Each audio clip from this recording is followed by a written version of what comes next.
How do we want to see the world change? How do we want to impact the world? And then let all of our shows really be focused and centered around that. Lively and social, caring, supportive, optimistic, Oprah Gail Winfrey shares her inspiring experiences from her life. Ensure to have strong decisions in life that mold your future and career. I was interviewing the Ku Klux Klan one day, and can you imagine all the great lessons come from things that are sometimes challenging. I was interviewing the Ku Klux Klan, and I thought, as an African American, I'm going to get them. I'm going to show for every Jewish person, for every person who's been discriminated against. And during the commercial break, I saw the Klan exchanging signals and looks at each other. And then something inside, that instinct, I thought, I am doing nobody any good. They are loving this. They are using me. I think I'm doing an interview. Right. They are using me. I did not know it at the time. I brought them on, actually, those same guys back for my last year. And they told me that they used that show for their recruitment. I could feel that happening. And I made a decision after that show. I'll never do anything like that again. I'll never let my platform be used, and I will not be used. And at the time in the 90s, early 90s, everybody was doing confrontational television. And I thought I was above the fray. Because I'm not like Jerry Springer, I don't do that. So in my egoic delusion, I thought because I am not that bad, I'm really not bad. But I was doing confrontational television. I thought I was exposing men with affairs. We happened to have a guy on who was talking about how he'd had an affair with his wife, and he was crazy enough to come on with his wife and his girlfriend. People ask me, why do people do that? It's because nobody ever asked him. So you say, would you come on with your wife and your girlfriend? He goes, sure. And he was thinking. So he comes on with the wife and the girlfriend. This is a life-changing moment for me. The Klan and this woman. Mm-hmm. The wife is there, he's in the center, and the girlfriend.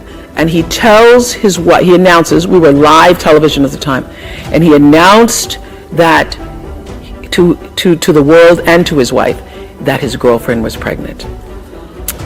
And I did, you see her face, your mouth's open right there. I did exactly that. I went, oh my God. And you could hear the gasp in the audience and the thing.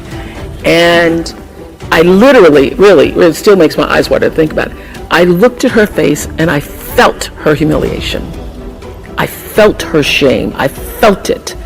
And I said, never again. I will get out of television if I have to do this. And I went and I had a meeting with the producers because I just had the Klan before, now I got the adulterers here. And some uplifting show, I must say. And I said to the producers, we are going to change. We're going to turn this around. Mm-hmm. And I am no longer going to be used by television. I am going to use television. What a concept. I'm going to use television as a force for I didn't say at the time for good. I said, let's think about what we want to say to the world and how we want to use this as a platform to speak to the world. How do we want to see the world change? How do we want to impact the world? And then let all of our shows really be focused and centered around that. I then said to the producers exactly what I said to you backstage. Mm-hmm. Do not bring me a show unless you have fully thought out what is your intention for doing it. Because if there's a religion or a mantra or law that I live by the third law of motion in physics, which is Stanford, which is for every action there's an equal and opposite reaction. That is my religion. I know that what I'm thinking and therefore going to act on is going to come back to me in a circular motion, just like gravity, like what goes up comes down. And so what also propels the action is the intention. So I don't do anything without being fully clear about why I intend to do it, because the intention is going to determine the reaction, the result, or the consequence in every circumstance. I don't care what it is. So I said to my producers, come to me with your intention at whatever it is, whatever shows you're proposing, whatever ideas you're proposing. And then I will decide based upon the intention, do I really want to do that? Is this how we want to use this platform? And that really is the secret to why we were number one all those years, is because it was an intention-fueled, intention-based, coming out of purposeful programming. Yeah, that's what it was. Great. And that's a perfect segue to go to our second section, which I read this quote and it just struck me as so true, and I wanted to delve into it. I've talked to nearly 30,000 people on this show, and all 30,000 had one thing in common. They all wanted validation. I will tell you that every single person you will ever meet shares that common desire. So, Oprah, you are a true Renaissance woman. You know, you have your own network, you had this amazingly successful show for 25 years, you've been in movies, you are one of the most important philanthropists of our time. What are the qualities of your leadership that make you successful at such diverse pursuits? And what works in one area that maybe doesn't work in another? Well, I tell you, it works in all areas because my life is fueled by my being. Yep. And the being fuels the doing. So I come from a centered place. I come from a focused place. I come from compassion. It's just my nature. I come from a willingness to understand and to be understood. Right. And I come from wanting to connect. I mean, the secret of that show for 25 years is that people could see themselves in me. All over the world, they could see themselves in me. And even as I became more and more financially successful, which was a big surprise to me, I was like, oh my God, this is so exciting. You mean you got more than that 30,000? I got more than 30,000 by the time I was 30. But what I realized is through the whole process, because I'm grounded in my own self, that although I could have more shoes, my feet stayed on the ground, although I was wearing better shoes. These are kind of cute today, too. So I could keep my feet on the ground, even though I could get more shoes. And I could understand that it really was because I was grounded. I've done was doing and continue to this day to do the consciousness work. I work at staying awake. And being awakened is just another word for spirituality, but spirituality throws people off and they think you mean religion. When I was hiring people for my company for looking for presidents, when people would come in, I'd say, tell me, what is your spiritual practice? And literally would throw people, I'm not religious. So I said, I didn't ask you about your religion. I asked you what's your spiritual practice. What do you do to take care of yourself? What do you do to keep yourself centered? What do you do to one woman started crying, that's not the person. So that's a sign. That's a sign. So to answer your question, everything is fueled that comes from me really wanting to be a better person on earth. And this is what I know to be true. The reason why the show worked is because I understood that audience, my viewers, the people who watched us every day and would come and just like you all did, get tickets, and they would come with their family. You all just came across campus, but that's good too. But people would come from all over the world just to be there with their aunts and their mothers, and they'd come with their cousins, and there'd be a few men in there going, what the hell? Or saying, well, I went to Oprah with you. I went to Oprah. And at least give me clear for 3 or 4 weeks. I went to Oprah with you. I had such regard for that. And I just had a conversation with John Mackey, who runs Whole Foods, and has written this fabulous book, you should get it, called Conscious Capitalism. And he was talking about how the investment in the stakeholders, the people who you are serving, that connection between the people who you're trying to serve and sell to is equally as important as the people who you're buying from, equally as important as the people who are, supporting you financially. as your stockholders if you are, a public company. So I always understood that there really was no difference between me and the audience. At times I might have had better shoes, but at the core of what really matters, that we were the same. And you know how I know that? Because all of us are seeking the same thing. You're here at this fabulous school, and we'll go out into the world and each pursue based upon what you believe your talents are, what your skills are, maybe your gifts are, but you're seeking the same thing. Everybody wants to fulfill the highest, truest expression of yourself as a human being. That's what you're looking for. The highest, truest expression of yourself as a human being. And because I understand that if you're working in a bakery and that's where you want to be, and that may be what you've always wanted to do, is to bake pies for people or bake cakes for people or to offer your gift, then that's for you. And there's no difference between you and me, except that's your platform. That's your show every day.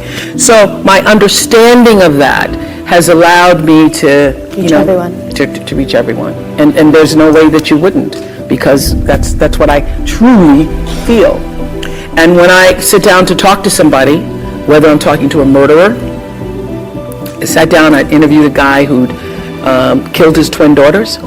I've interviewed child molesters, trying to figure out what it is they do and why they do it. Obviously, lots of people who've been victimized through molestation. Presidents, politicians, Beyonce herself. Beyonce. At the end of every interview, the murderer to Beyonce, the question everybody asks that you mentioned is, was that okay? How was that? Everybody says that. And I now just wait for it. Was that okay? Was that okay? And when I finish, I'll say to you, is that okay? I'm going to ask you too. Okay. You're very okay. You're doing very okay. Very okay. Very okay. So what I started to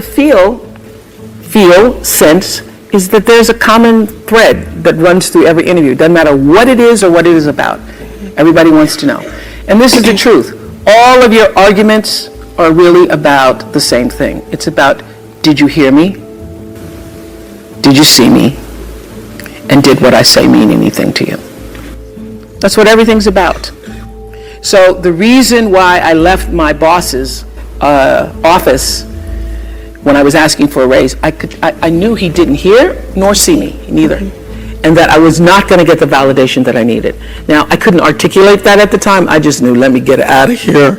But now I know, I could feel inside myself, I'm not going to get the validation that I'm looking for. I also know that's what every human being is looking for. They're looking to know, are you fully here with me? Are you fully here, or are you distracted? That's what your children want to know.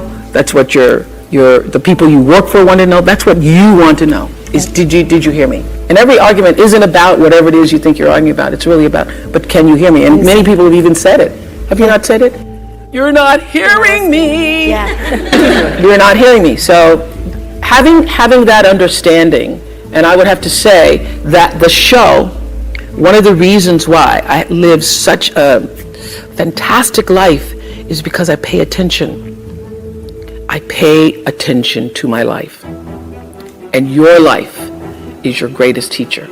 Every single thing that's happening to you, every day, your joys, your sadnesses, your challenges, your worries, everything is happening to bring you closer to in here. Everything is trying to take you home to yourself. And when you're at home with yourself, when you're solidly there, connected to whatever you call creation, even if you don't call it anything, connected to an energy force that has unlimited power for you. When you can connect to that, you are your best. One of my greatest lessons came from a guy who wrote a book called Seed of the Soul. I was doing them on the show, and I started talking this consciousness, spiritual talk, 2 months after I started the show. And my producers would all be like, oh God, there she goes again. But I knew that even though masses of people were not tuning in for that, that the whole purpose of that platform was to try to lift people up. And now I have a network and I can articulate what it is I'm trying to do. I'm trying to bring little pieces of light into people's lives. Because what is my job? My job is not to be an interviewer. My job is not to be a talk show host or just to own a network. I am here to raise the level of consciousness, to connect people to ideas and stories so that they can see themselves and live better lives. So I watched your interview with the Forbes Conference on Philanthropy, and you said something really interesting, which was that early on, some of your biggest mistakes in giving were because you made emotional decisions. Yeah.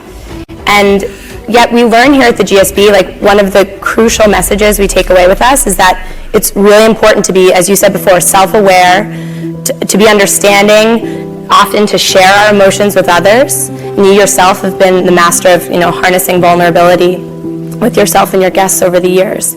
So how do you strike a balance between emotion and logic? How do you make sure that you're making logical decisions when you're giving? Okay. Well, I would have to say that you need both.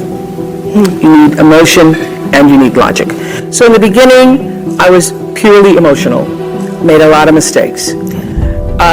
I happened to be sitting, I was sharing this story with Dean Soloner just before he came on. I was sitting in Nelson Mandela's living room. I stayed with him for 10 days, and as I said to the Dean and Lisa, I literally could have written a book called 29 Meals, because I had 29 meals with him at that particular time. I wished I had. Yeah, you should. I should have. You should do it now. But I didn't record it, so something I think, was that the second meal or the 12th meal? Anyway, so I was sitting with Madiba, and we were talking about how do you really make an impact in the world? And we were reading the paper, and I reached a point where I was no longer like, oh my God, what am I gonna do? Because we were just sitting in silence reading the paper, and there was an article in the paper about, some tragic situation, and we both started talking about the way to end poverty is through education. And I said to him, I really, at some point, would like to build a school over here. And then he got up and called the Minister of Education and said, get over here now, Oprah wants to build a school. And I was like, well, I was thinking about it. I didn't say I wanted to do it today. But but we literally started the process then. It was an emotional decision for me in that I think philanthropy should come out of you. Your doing should come out of your being. Everybody knows my story as a poor Negro child growing up in apartheid Mississippi. And if it were not for education and being born at the right time, because I was literally born in the year of desegregation, 5 years before, 3 years before, 2 years before, nobody would have even had the hope that my life could have been any different. So because I was born at that time and literally moved out of Mississippi by the time I was in my first classroom. I was in kindergarten, wrote my kindergarten teacher a letter, Miss New.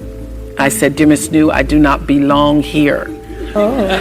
Because I know a lot of big words. And then I wrote every big word I knew. Elephant, hippopotamus, Mississippi, Nicodemus, Shadrach, Meshach, and Abednego from the Bible. So, and then Miss New says, who did this? I said, I did. So then they marched me off to the principal's office. Only time I was ever in there. Principal's office. Principal made me sit and write those words again. And I got myself out of kindergarten into first grade. Oh my God. First grade, skipped second grade, hello her. The Renaissance began. Yeah. Yeah. You've always had this conviction. It seems like you've always known who you are, even if you were I knew I didn't belong there with those kids. In kindergarten, you're sitting there, that's what I'm trying to listen to your instincts. You look around and you say, these kids, they are playing with some blocks. You're like, I don't do that. And I know Nicodemus. I do not think I belong in here. I do not belong in here. So my point is,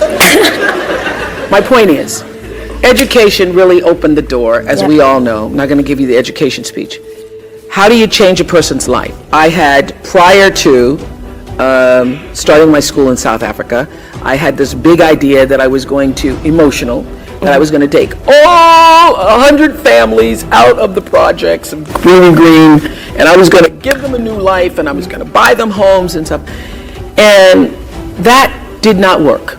Yeah. It failed miserably. I had a Big Sister program that I started, failed miserably. So I realized that for me, first of all, I realized you don't change, as you all are recognizing through the SEED program, you first have to change the way a person thinks and sees themselves. So you've got to create a sense of aspiration, a sense of hopefulness, so a person can begin to even have a vision for a better life.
I feel like I'm losing my mind. Is everybody in the world blind? Please, Lord, give me a sign, a sign. I feel like I'm losing my mind. Is everybody in the world blind? Please, Lord, give me a sign, a sign. I wanna be the greatest. Everybody on the fake shit. I look around and feel like everybody is the fakest. I make this every day and I'm impatient, hoping one day I blow up from the basement. Statement, the top is so vacant. I don't hear shit that I think is amazing. Waiting for my day when I'm playing sold out shows for 1,000 faces. Hey, give me that crown, get in my way and to be put down. It ain't your place, all this my town. If I want that shit, then I'll get it right now. I'm losing it, the noose it fits. I'm losing shit, a stupid myth. You choose to live or choose to dip. You choose to fight or lose your grip and lose a gift. I feel like I'm losing my mind. Is everybody in the world blind?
I feel like I'm losing my mind. Is everybody in the world blind? Please, Lord, give me a sign, a sign. I feel like I'm losing my mind. Is everybody in the world blind? Please, Lord, give me a sign, a sign. I wanna be the greatest. Everybody on the fake shit. I look around and feel like everybody is the fakest. I make this every day and I'm impatient, hoping one day I blow up from the basement. Statement, the top is so vacant. I don't hear shit that I think is amazing. Waiting for my day when I'm playing sold out shows for 1,000 faces. Hey, give me that crown, get in my way and to be put down. It ain't your place, all this my town. If I want that shit, then I'll get it right now. I'm losing it, the noose it fits. I'm losing shit, a stupid myth. You choose to live or choose to dip. You choose to fight or lose your grip and lose a gift. I feel like I'm losing my mind. Is everybody in the world blind? Please, Lord, give me a sign, a sign. I feel like I'm losing my mind. Is everybody in the world blind? Please, Lord, give me a sign, a sign. Yeah. There's no mercy in this world, just hunger-thirsty persons in different versions, each new update, that shit worsens. Why? Pull back the curtain and you'll see the different vermin. We all have different burdens that all seem to cause disturbance. Yo, so do me a favor, don't treat me like a neighbor. Don't need the different flavors of your problems just to savor.